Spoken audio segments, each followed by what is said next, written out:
Garden Report is brought to you by Prize Picks and the Game Time app.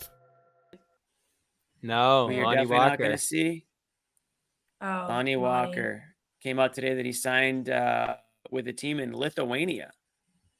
So not quite Maine. He missed the exit, I guess. Yeah. But anyways, Lonnie Walker does have an out, can still be signed by an NBA team based on the way his contract. Did they say that? That's what the tweet read. I mean, I don't know. Oh, I'm just okay. going by what I see on Twitter. That makes sense then, because I was looking at their schedule. They play in the May, that team. So it makes sense that he would have an out there. And, opportunities could arise. Everyone in the league is hurt right now, it feels like. Everybody. Then you get 10 days and stuff later in the year. So maybe he blows it up over there and ends up coming back. And, you still can't rule out Boston, right? Like, I don't think the relationship's severed here. But obviously, Noah, he decided that he didn't want to go to the G League, probably for money reasons, probably for strategic reasons, just to be able to, put himself in the best position to actually sign to an NBA team in the end there. And, if you're playing in Maine for, how much do G League guys even make at this point? $75K or something like that? It's not a lot.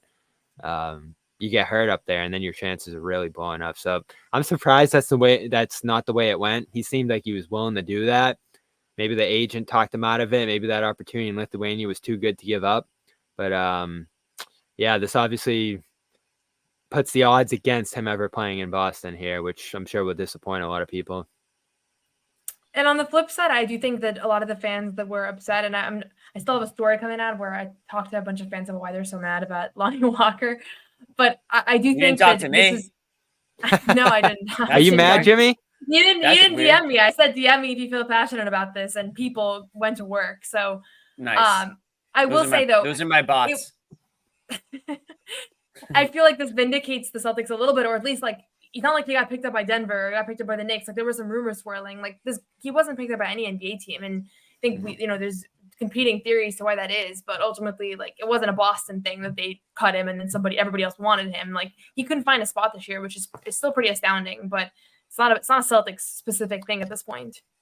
So we do have to go back and ask Noah, would you have the whole? And could he use them tonight? Fisher actually reported it, which I was surprised because I thought it was just a Twitter thing, people coming up with this scenario for how they would have done it. They actually did shop Springer around, according to Fisher, and try to clear that spot for Walker, and it just didn't work. So I do think there is a what if here if it doesn't work out with Springer.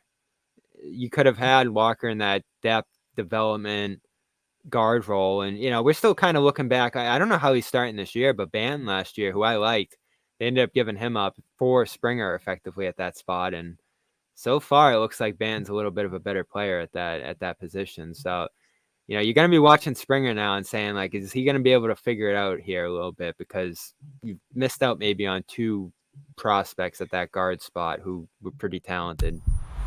Hey, Bobby Manning here. If you made it this far, you probably enjoyed this video. So subscribe, turn on notifications, and check out our social media platforms at Celtics CLNS.